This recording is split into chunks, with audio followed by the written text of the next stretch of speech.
Čaute, to som ja Crazy Dea a vítam vás pri tomto videu, ktoré bude o mojej top kozmetike, aspoň teda o ktorej si ja myslím, že je top.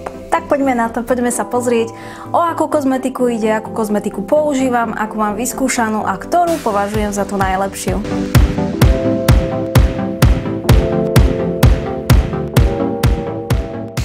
V videjku som si pre vás pripravila zo pár kozmetík, alebo teda trošku možno viac tej dekoratívnej kozmetiky a musím to natáčať rýchlo, lebo je večer a už zapadá slnko, je okolo, ja neviem, asi 8 hodín a chystám sa už zajtra do námestova, takže to potrebujem natočiť rýchlo, aby som to mohla zostrihať, pretože v námestove už nebudem mať zrkadlovku, nechcem to prenášať hore-dole, ideme k veci, takže ideme na tú kozmetiku. A ako prvé som si pre vás pripravila, každý sa ma pýta, že ako je možné, že mám také skvelé obočie. Poprvé mám ho vytetované, ale to tetovanie už schádza, malo zísť až po roku a pol, alebo po roku a mne už schádza po pol roku, po 3/4 roku, pretože som si ho dala robiť minulý rok v novembri. A to som veľmi sklamaná, tak som si musela kúpiť niečo, čím by som si ho dokresľovala. Ja som si ho dosť často dokresľovala ceruskou, ale tá ceruska bola v lete proste rozmazaná, mazalo sa to a nevyzeralo to dobre, bolo to potom také dosť divné. Tak som zašla do Pupy, pretože ja som pôvodne s Pupa kozmetikou nebola spokojná, ale jedna taká odborníčka, jedna pani mi povedala, že Pupa kozmetika je dobrá, povedali mi to aj babi kamarátky, no tak som si povedala, že zajdem do Pupy a vyskúšam nejaké produkty. Prvý produkt, ktorý som vyskúšala, je taká, že farba na obočie, vodeodolná a je to niečo takéto. Ja vám asi budem tuto alebo tuto dávať fotky. Tak ja som si kúpila číslo 002, tuto máte označené číslo.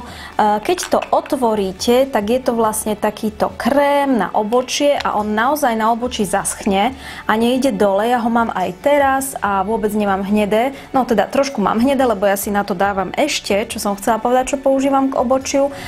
Takúto špirálu, je to špirála od Catrice a je hnedá. Takto vám ju otvorím a mala by som si to asi tak dosť lepšie pripraviť. Je taká hnedá, ale keďže to ideme robiť v skratke a v rýchlosti, tak to musím ukazovať takto. Tomuto krémovému tieňu na obočie bola aj takáto kefka. Ja si to tu položím a ukážem vám kefku, ale nie kefka, šteček. Je to takýto skosený šteček, s ktorým sa úplne perfektne nanáša tá farba. Musím povedať, že je to geniálne. Neverila som, že to tak dlho vydrží, ale vydrží to od rána až do večera, dokonca až do noci, tak ja som s tým tak spokojná, že na to nedám dopustiť a idem si kúpiť ešte jeden svetlejší odtieň. Keď budem možno niekedy blondína, lebo už mi odrastajú blond vlasy, tak si dám akože také, že svetlé. Ďalšie, čo je teraz veľmi preferované a reklamované na sociálnych sieťach, je tento make-up od Dermacolu. Je to Dermacol Make-up Cover a je to make-up, ktorý bol vyrobený špeciálne ku nejakému ich výročiu. V tom sa nevyznám, nie je to sponzorované video, takže mi je to vlastne jedno. Je to odtieň 221, keďže mali iba 3 odtiene, tak som si zobrala ten Night Mauši. Je to opäť vodeodolný make-up, hypoalergénny a je to faktor proti slniečku 30. Ja som si ho kúpila kvôli tomu, že som ho chcela vyskúšať, ale je tak skvelý, že si ho idem kúpiť ešte vo svetlejšom odtieni, ale keďže som ho nikde nenašla vo svetlom, tak ho budem musieť nájsť. Má veľmi peknú krabičku a keď ho otvoríte, má takéto metalické púzdro, vnútri má ešte návod na použitie, ako ho máte používať. Toto metalické púzdro, ono nevyzerá iba metalicky, že je plastové a vyzerá metalicky, ono je normálne, že kovové, riadne kvalitné a veľmi, veľmi mi pripomína Dermacol, ktorý používajú, teda predávajú v lekárniach. Neviem, či viete, ale v lekárni predávajú normálne, že Dermacol, alebo ako sa to volá, čo sa dáva na akné, na vyrážky a konzistenciou mi to totálne pripomína tento Dermacol aj krytím, aj všeobecne všetkým asi. Akurát mám pocit, že tak nevysušuje pokožku. Použila som ho iba raz, ale veľmi dobre kryje naozaj, lenže keďže je to tmavší odtieň, tak v tom vyzerám tak dosť divne, ale ja som si to kúpila aj pre baby, keď ich budem líčiť, aby som to mala, keď bude mať nejaká baba aknóznu pleť, alebo to bude treba vyhľadiť na foto make-up alebo na video. Takže tento make-up, poďme ďalej. Ďalej veľmi odporúčam Essence. Takýto make-up, tento mám otvorený, je to matný make-up, neviem, či som ho už niekedy vo videu ukazovala, ale ja si myslím, že áno. Je to make-up Essence Soft Touch Mousse Make-up, ja mám číslo 02 a 04, 04 je slabšia, svetlejšia. Je to zmatňujúci make-up, ktorý používam iba v lete a keďže sa v lete veľmi nelíčim, tak ho používam iba ak mám nejaké akné na prekrytie, napríklad teraz veľa make-upu nemám. Odporúčam, veľmi pekne zmatní pleť, ale nehodí sa na suchú pleť, skôr na naozaj masnú pleť, ktorú chcete zmatniť. Ďalej veľmi rada používam, ja mám dosť veľa kozmetiky Dermacol, lebo sa mi s ňou dobre pracuje, tento BB Cream 8 v 1 Magic Beauty Cream. Je to BB Cream, ktorý je hydratačný a tónovací, veľmi vhodný pre suchú pleť. Nie je veľmi dobre krycí, ale krásne vyhladí pleť, dostane sa pekne do pórov a vyhladí aj tie jemné vrásky. Čiže na to si stačí trošku jemne zapudrovať pleť a keď chcete mať taký prirodzený denný make-up, tak je to super. Ja používam odtieň Nude, takže taký ten stredný odtieň by som povedala. A používam ho aj v zime, aj v lete.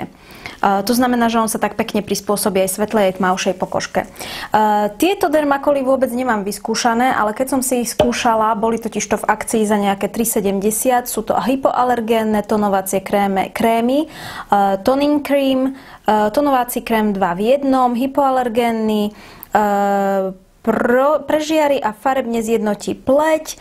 Veľmi dobre sa mi nanášali na ruku, keď som si ich skúšala. Ja si vždycky v tomto, no veď každý vlastne skúša asi na ruku, ale tento sa mi zdal úplne skvelý, neviem, ešte ho vyskúšam, takže možno, že potom vám to niekde v nejakom ličiacom videu ukážem, ale vrelo odporúčam, naozaj sa dobre nanáša, pekne kryje a je taký podobný ako ten BB Cream. Ja som si ho kúpila, že ho vyskúšam, neviem, no, už sa asi opakujem. Potom som si kúpila Selfie Make-up, s ktorým som zo začiatku veľmi nebola spokojná, lebo na celú pleť, keď som si ho dala, tak mi robil také drobné šupinky, ale po odstupom času, keďže má aj primer, aj krytie, alebo teda foundation, tak som si povedala, že budem ho používať na kruhy pod očami, pretože veľmi dobre kryje, alebo teda na akné.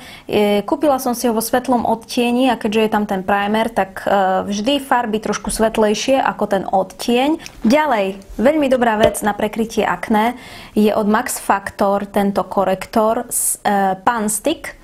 Je to tento korektor, ktorý neskutočne dobre kryje jazvy, neskutočne dobre kryje akné, kruhy pod očami a nedám na ňo dopustiť viac, už k nemu nepoviem, pretože je naozaj úžasný.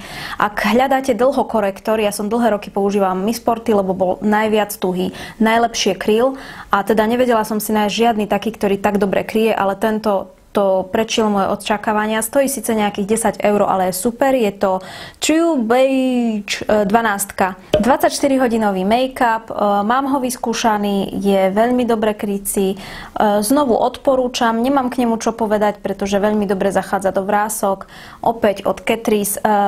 Ja som si ho kúpila na základe recenzie Petra Lovely Hair, takže od Peťky som si nechala poradiť a opäť správna voľba. Môj odtieň je 030, akože Sandbeige. Líčka si veľmi rada maľujem od Essence. Je to Silky Touch Blush. Takáto červeň na líčka. Je to odtieň 70 Sable. Opäť veľmi spokojná, veľmi prirodzený look. Nemám to teraz na sebe, mám niečo iné, lebo toto som už mala pripravené tu na videu. Ďalšia vec, ktorú mám naozaj veľmi rada, a je tento kaviár, ktorý som si opäť kúpila len teraz. Je to kaviár Long Stay Make-up a korektor. To znamená, že vo vrchnej časti máte tento korektor. Je to tuhý korektor, ktorý som vlastne ešte ani nepoužila a môžem urobiť taký, že wow efekt, či to robí. A vyzerá byť dobrý. Vyzerá byť fajn. Ale nie až tak ku môjmu odtieňu pokožky. Ale make-up je ku môjmu odtieňu pokožky, neviem prečo. Zvláštne. Make-up je veľmi dobrej hustoty, nekryje až tak skvelo nejako, ale je to skôr také niečo medzi BB krímom a make-upom, takže opäť pre suchú pokožku super. Kúpila som si ho na základe recenzie tiež nejakého youtubera, ktorý sa líči, tiež je to Slovák, Košičan tuším a neviem ako sa volá. Health, Beauty, Makeup, či dačo také, ja neviem, taký chalan, proste taký milý, ja vám ho ukážem tu na fotke. Posledná vec, ktorú by som vám chcela odporúčiť a ktorá je podľa mňa dokonalá na vykreslenie linky okolo očí pre blondíny, je táto ceruska od Gabriely Salvet, Liquid Eyeliner. Je to číslo 02 a je to takáto štetcová linka. Pôvodne je to síce linka na oči a ja si s ňou vykresľujem aj oči a sem tam aj obočie, pretože taká ako fajn zaschne a netrie sa, neroztiera sa, ale skôr to používam na linku na oči. Tiež je veľmi dobrá, nerozteká sa, akurát keď, ja neviem, slzy vám tečú alebo čo, tak sa roztečie. A nie, že roztečie, ale zotrie sa vám. Je veľmi prirodzená a veľmi jemná. Ja vám všetky tieto produkty určite ukážem aj v nejakom ličiacom videu. A dúfam, že sa vám video páčilo. Ak sa vám páčilo, dajte like.